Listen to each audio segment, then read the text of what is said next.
राधे, हरे कृष्णा। कैसे हो आप सभी लोग? आशा करती हूँ आप सभी परम मंगल में होगे, स्वस्थ होगे, अच्छे होगे। आने वाली है भगवान श्री कृष्ण जी की जन्माष्टमी, और अगर आप जन्माष्टमी पे नए बाल गोपाल, लड्डू गोपाल लेके आने वाले हो तो मेरी ये 10 बातों का ध्यान आपको जरूर और जरूर रखना चाहिए।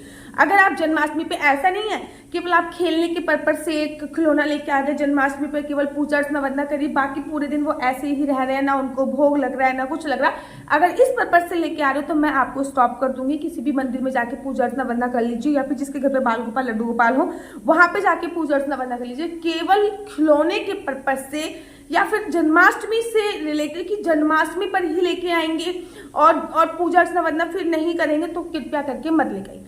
अगर आपके घर पे बाल गोपाल लड्डू गोपाल होते हैं तो वो आपके फैमिली मेंबर होते हैं। जब आप जन्माष्टमी पे या कभी भी बाल गोपाल लड्डू गोपाल को लेके आते हो तो सबसे पहले ना, जब आप दुकान पे लेने के लिए जाते हो तो ये देखिए, या तो वो अष्ट धातु के हो या पीतल के हो। चांदी के भी चल सकते हैं, लेकिन आजकल जैसे बहुत सारे लोहे के भी चल गए हैं, एल्युमिनियम के भी चल गए हैं, ठीक है ना, और पता नहीं बहुत कपड़े वगैरह के भी चल गए हैं। तो ऐसे मत लेके आइएगा जन्माष्टमी पे। अगर आप बाल गोपाल लड्डू गोपाल लेगा दो तो सबसे बेस्ट तो अष्ट धातु होता है, नहीं तो आप पीतल की भी लेके आ सकते हो। अगर अफोर्ड कर सकते हो तो आप चांदी की भी लेके आ सकते हो। जब आप लड्डू गोपाल को लेने जाते हो ना, तो अपने माइंड एक सेट करके लेके जाओ कि भैया मैं इस लड्डू गोपाल की सेवा पूजा अर्चना वंदना कर सकती हूँ। लोग कहते हैं छोटा नहीं चाहिए, हमें बड़ा चाहिए। फिर भैया बड़े के खर्चे भी बहुत बड़े होते हैं, ठीक है ना। जैसे कि ड्रेस बड़ी महंगी आती हैं, उनके हाथों और पैनों में पहनाने के लिए बहुत, क्योंकि आपको एवरीडे ड्रेस बदलनी है तो अपनी बजट के अनुरूप ही देखिएगा कि आपका बजट कितना है कितना नहीं। वैसे तो जब आप दुकान पे लड्डू गोपाल को लेने जाओगे ना, और एक लड्डू गोपाल को देखते ही आपका माइंड सेट हो जाएगा और आपके माइंड में आ जाएगा कि हाँ मुझे बस यही चाहिए, क्योंकि वही आपके घर पे आना चाहते हैं। हाँ, ऐसा हो सकता है कि जन्माष्टमी पे समथिंग कुछ ऐसा हो सकता है कि कोई भी बाल गोपाल लड्डू गोपाल खुद से ही आपके घर पे आ जाए, ठीक है। या फिर जन्माष्टमी पे ऐसा हो सकता है कोई आपको गिफ्ट कर दे, तो वो अलग बात है, फिर तो वो आपके पास आना चाहते हैं, आपसे सेवा खुद से करवाना चाहते हैं। लेकिन अगर आपको फीलिंग भी आ रही है कि मुझे लड्डू गोपाल लेके आने हैं, तो जब आप दुकान पे जाओगे ना, हजारों मूर्तियां होंगी वहां पे, हजारों, लेकिन एक मूर्ति ऐसी होगी जिसको देखकर आपका मन, जिसे कहते हैं ना कि मुझे बस यही चाहिए, तो यही आपको लेके आनी होगी। उसके बाद जब आप लड्डू गोपाल को लेके आ रहे हो, याद रखो आप उनकी प्राण प्रतिष्ठा या तो फिर पंडित जी से करवा लीजिए, या फिर आप खुद भी कर सकते हो, ठीक है ना। खुद प्राण प्रतिष्ठा कैसे कर सकते हैं उसके लिए मैंने यूट्यूब पर ऑलरेडी वीडियो बना रखी है, आप जरूर देख लीजिए। उनको 5 चीजों में रखते हैं, फूल में रखते हैं, फल में रखते हैं, ठीक है ना, सब्जियों में रखते हैं, गेहूं वगैरह अनाज वगैरह में रखते हैं। तो वो खुद प्राण प्रतिष्ठा कैसे करते हैं, उनके बाद पंचामृत से स्नान कराते हैं वो। तो अगर आप जन्माष्टमी पे ऐसा कुछ सिनेरियो बनाइए कि आप एक एक दिन के लिए या तो रखो, या फिर 2-2 ढाई-ढाई घंटे के लिए आप लोग रख सकते हैं। 2-2.5 घंटे के लिए लड्डू गोपाल को आपने अनाज में रख लिया, 2-2.5 घंटे के लिए आपने सब्जियों में रख लिया, ठीक है। तो कुछ ऐसा बनाइए कि जन्माष्टमी पर सुबह प्राण प्रतिष्ठा जो प्रोसीजर है वो प्रारंभ करो, और रात को 12 बजे तक पंचामृत से स्नान करा के लड्डू गोपाल की प्राण प्रतिष्ठा, आरती वगैरह, भोग वगैरह कर दो। तो होगा क्या, हर बार उनका जो जन्मदिन है ना वो जन्माष्टमी पे ही आ जाएगा। अगर आप फिर उसके आगे पीछे करते हो, फिर आप उनका जन्म उत्सव अलग अलग दिन बनाओगे। जैसे कि अगर मैं बात करूं कि मेरा ना दिल्ली वाला जो घर है, वहां पे जो लड्डू गोपाल आए थे वो 26 मार्च को आए थे, तो हम जो उनका जन्मदिन मनाते हैं वो 26 मार्च को मनाते हैं। लेकिन जो मेरे घर में जो लड्डू गोपाल हैं, चाहे वो जुगल जोड़ी सरकार हैं, चाहे वो लड्डू गोपाल हैं, उन सबका जन्मदिन हम लोग केवल और केवल जन्माष्टमी पे मनाते हैं, क्योंकि ये सभी लोग जन्माष्टमी पे ही हमारे घर पे आए थे, ठीक है। अब आप अपने लड्डू गोपाल को गए दुकान से जाके लेके आ गए, अब आपने प्राण प्रतिष्ठा प्रोसीजर प्रारंभ कर दिया। प्राण प्रतिष्ठा सबसे पहले आपने, वो आप वीडियो देख लीजिएगा, सबसे पहले फल में रखा, सब्जियों में रखा, उसके बाद पंचामृत से स्नान कर। लड्डू गोपाल लाने की सोच रहे हो तो थोड़ा सा टाइम पूजा का आपको बढ़ाना पड़ेगा। अगर आप 5 मिनट की पूजा करते हो, कम से कम 10, 15, 20 मिनट आपको, कम से कम 20 मिनट का मान के चलो, क्योंकि एवरीडे आपको उनको स्नान कराना पड़ेगा सादे जल से, ठीक है। और कभी कभी कुछ स्पेशल ओकेशन होगा, जैसे कि पूर्णमासी होगी, अमावस्या होगी, एकादशी होगी, या फिर कोई फेस्टिवल हो गया, तो उनको पंचामृत से स्नान कराना पड़ेगा, ठीक है ना। उनका वस्त्र इत्यादि का आपको बहुत ध्यान रखना पड़ेगा, उनका कोई भी वस्त्र कटा फटा नहीं होना चाहिए।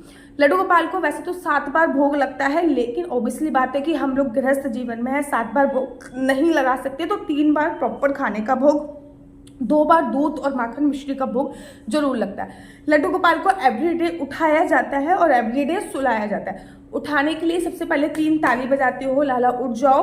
उसके बाद उठाने के बाद आप उनको दूध ऑफर में दे सकते हो। उसके बाद फिर आपको उनको स्नान कराना होता है, फिर उनकी इत्र मालिश होती है, उसके बाद फिर उनको वस्त्र पहनाने होते हैं। और वो आपकी मर्जी होती है कि आप उनको श्रृंगार जैसा भी देना चाहें, आप उनको श्रृंगार कर सकते हैं। फिर आपको उनको भोग देना होता है, फिर आपको उनकी आरती करनी होती है। कम से कम 4 से 5 बार उनको पानी भी बदलना होता है। आपके घर पे अगर लहसुन, प्याज, मांस मदिरा तो मैं बिल्कुल ही भैया मत लेके आओ। अगर मांस मदिरा बन रही है घर पे, हम उनके अलग से बर्तन कर लेंगे, ये कर लेंगे, नहीं हो पाता है। डेली 3-4 भोग अलग से नहीं निकल पाते। अगर नॉनवेज घर पे बन रहा है, मानसिक पूजा स्टार्ट करो, राधा नाम का सिमरन स्टार्ट करो, ठीक है ना। हाँ, लहसुन प्याज अगर बन रहा है तब मैनेज थोड़ा बहुत हो जाएगा, लेकिन लड्डू गोपाल को बिना लहसुन प्याज का भोग लगता है। इस बात का ध्यान, ऐसा नहीं है कि भाई हम लड्डू गोपाल को केवल माखन और मिश्री का भोग लगा रहे हैं, या फिर लड्डू गोपाल को थोड़े से ड्राई फ्रूट या चिरौंजी सी किसमिस दे रहे हैं, खुद आप भरपेट खाना खा रहे हो, ऐसा नहीं होता है। वो हमारे एक फैमिली मेंबर हो जाते हैं। जब भी आप लड्डू गोपाल लेके आओ, उसके बाद याद रखो, जब भी बड़े बड़े फेस्टिवल आते हैं, जैसे कि जन्माष्टमी के बाद राधा अष्टमी आएगी, और राधा अष्टमी के बाद फिर जैसे कि दिवाली वगैरह आती है, तो उनके नए कपड़े ही आने चाहिए। कोई भी मिठाई वगैरह आपके घर पे आ रही है, सबसे पहले भोग उनको ही लगेगा। उनको भोग लगने के बाद फिर आपको खाना है। लड्डू गोपाल को जब भी भोग लगेगा तब जैसे कि उसमें तुलसी तेल डालना अनिवार्य होगा, ठीक है ना। याद रखो, उनकी सेवा बहुत कठिन होती है। बहुत कठिन तो नहीं है, बहुत सिंपल तरीके से होती है सेवा। लेकिन ये नहीं कि बस भगवान तो भाव के भूखे हैं, हमने भाव से भोग लगा दिया, हमने भाव से कपड़े पहना दिए, ठीक है। तो भैया भाव से भगवान को भी मान लो अपने मन में कि भैया हमारे मन में ही हमारे भगवान हैं, ठीक है। निरादर मत करो। अगर आप पूजा अर्चना वंदना नहीं कर सकते तो किसी पीपल के पेड़ के नीचे छोड़ के आ रहे हो, आप यमुना जी में बहा रहे हो, ऐसा नहीं करना है। याद रखिए, किसी भी अगर आप कोई भी प्रतिमा लेके आते हो, फिर उनकी प्राण प्रतिष्ठा अगर आप कर लेते हो, तो डेली आपको उनको सुठाना होता है, सुलाना होता है, भोग इत्यादि देना होता है, वो आपके ऊपर निर्भर करता है। लड्डू गोपाल अगर लेके आ रहे हो तो याद रखिए कि बहुत ज़्यादा सावधानियां भी बरतनी पड़ेंगी। जैसे कि अगर आप मैरिड हो तो काम वासना कीड़ा जो होती है, उसमें बहुत सारा पेशेंस करना पड़ेगा कि काम वासना कीड़ा जब भी आप कर रहे हो तो नेक्स्ट डे आपको सिर वगैरह धोना पड़ेगा, उसके बाद ही आपको पूजा अर्चना वंदना करनी पड़ेगी। लड्डू गोपाल घर पे आ रहे हैं तो एकादशी का व्रत आपको स्टार्ट करना पड़ेगा। केवल इस भाव से लड्डू गोपाल को मत लेके आइए कि हम लाला को लेके आए थे फिर हमारे बच्चा हो गया, इस भाव से मत लेके आओ। बच्चा होने के बाद केवल संतान प्राप्ति के लिए हम लाला को लेके आ रहे हैं, ऐसा कुछ नहीं होता है। मेरे लाला पहले आए, मेरी बेटी बाद में आई, अभी भी मेरी लाला चल रही हैं, ठीक है ना। याद रखो, अगर कोई आपको दे रहा है फिर तो बहुत ही अच्छी बात है, ठीक है। सूतक पातक में लड्डू गोपाल की सेवा पूजा अर्चना वंदना नहीं होगी, इस बात का आपको ध्यान रखना होता है। बिना प्राण प्रतिष्ठा के लड्डू गोपाल की स्थापना नहीं करनी चाहिए। या तो फिर देखो, मैंने तो अपने बाल गोपाल लड्डू गोपाल की प्राण प्रतिष्ठा खुद से ही करी थी, लेकिन जो मेरी जुगल जोड़ी सरकार थी उनकी जो प्राण प्रतिष्ठा करवाई थी वो मैंने पंडित जी से कराई थी, ठीक है ना, पंडित जी से कराई थी। आप जब लाला को लेके आ रहे हो तो उनके साथ एक तुलसी जरूर लेके आओ। अगर तुलसी का पौधा आपके घर पे नहीं है, एक गैया जरूर लेके आओ। ऐसी गैया जिसका बछड़ा उनका दूध पी रहा हो, ऐसी गैया जरूर लेके आओ। थोड़ा सा श्रृंगार का सामान, थोड़े से वस्त्र, थोड़ा सा इत्र जरूर लेके आओ, क्योंकि लड्डू गोपाल को इत्र जरूर और जरूर लगाया जाता है। बाकी लड्डू गोपाल को आप जैसे डेकोरेट कर सकते हो, हाथों में पहनाने के लिए कुछ, एक बांसुरी जरूर लेके आओ, पैरों में पहनाने के लिए झूला जरूर लेके आओ। मतलब बहुत सारी चीजें लड्डू गोपाल की होती हैं, डिफरेंट टाइप की पगड़ी वगैरह होती है। ये मैं आपको जो बता रही हूँ ये केवल और केवल बेसिक चीज बता रही हूँ, जो अगर आप लड्डू गोपाल हो तो बेसिक वाली चीजें आपको लेके आनी ही पड़ेंगी। दोबारा बता रही हूँ, नॉनवेज बन रहा है मत लेके आओ। सुबह सुबह उनको माखन मिश्री का भोग लगता है, ये चाहे आप बाजार से खरीदा हुआ माखन लो, लेकिन मैं बाजार वाला तो प्रेफर नहीं करती, मैं घर वाला ही प्रेफर करती हूँ। सुबह पहले दूध का भोग, फिर माखन मिश्री का भोग, फिर उसके बाद उनका ब्रेकफास्ट होता है, फिर उनका मिड डे मील होता है, मतलब बीच में जो कोई एप्पल वगैरह हो गया वो दे दिया, फिर उनका लंच होता है, ठीक है ना। आचमन जरूर कराया जाता है उनको। तो बहुत सारी चीजें होती हैं जो आपको लड्डू गोपाल के साथ करनी होती हैं। लड्डू गोपाल केवल और केवल जन्माष्टमी पे लेके आएंगे और उनकी पूजा अर्चना वंदना करेंगे, झूला झुलाएंगे और रख देंगे, ऐसा नहीं होता है। हर चीज के उनका स्पेशल लोकेशन होते हैं। जैसे कि अक्षय तृतीया पर उनकी चंदन सेवा होती है, हरियाली तीज पर उनकी झूला सेवा होती है। ये सभी चीजें आप लोगों को ध्यान रखनी होती है। मेरा नंबर आपको नीचे स्क्रीन पर दिख रहा है, मेरा नंबर है 4/9-20-25-65। I repeat again 4/9-20-25-65। आपका बच्चा जॉब करेगा या बिजनेस करेगा? बिजनेस करेगा तो किस फील्ड में बिजनेस करेगा? जॉब करेगा तो किस सेक्टर में जॉब करेगा? क्या है आपके बच्चे का लकी नंबर? क्या है आपके बच्चे का लकी कलर? क्या कुंडली में राजयोग है या नहीं है? कुंडली में सरकारी नौकरी का योग है या नहीं है? संतान प्राप्ति का योग कब है? ये सभी जानकारी मैं आपको कुंडली के माध्यम से देती हूँ। याद रखिए, कुंडली देखना बिल्कुल भी फ्री नहीं है। कुंडली देखने के थोड़े से चार्जेस है और इस नंबर पे मुझसे किसी भी प्रकार से कोई भी क्वेश्चन आंसर पूछने के लिए फोन मत कीजिएगा। ये नंबर केवल और केवल मैंने कुंडली दिखाने के लिए दिया हुआ है।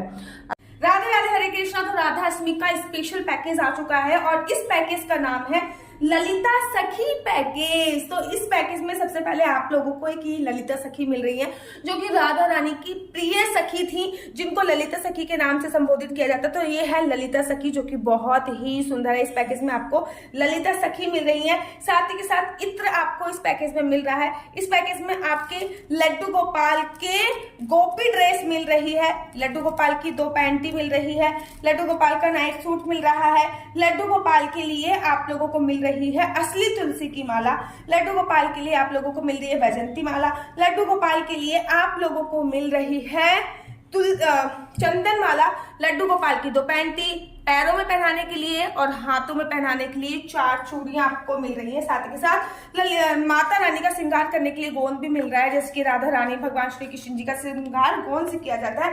ये तौलिया ब्यूटीफुल से मिल रही है।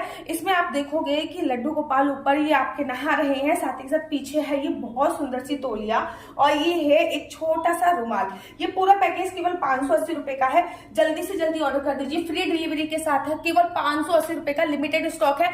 जल्दी से जल्दी आप लोग ऑर्डर कीजिए और ललिता सखी को अपनी राधा रानी की प्रिय सखी बना दीजिए। राधे राधे, हरे कृष्णा, हरि बोल। अगर आपको मेरी वीडियो अच्छी लगती है तो आप अपना YouTube चैनल हरि बोल को लाइक शेयर सब्सक्राइब करना बिल्कुल भी मत भूलिए। तब तक के लिए मुझे दीजिए इजाजत। राधे राधे, हरे कृष्णा, हरि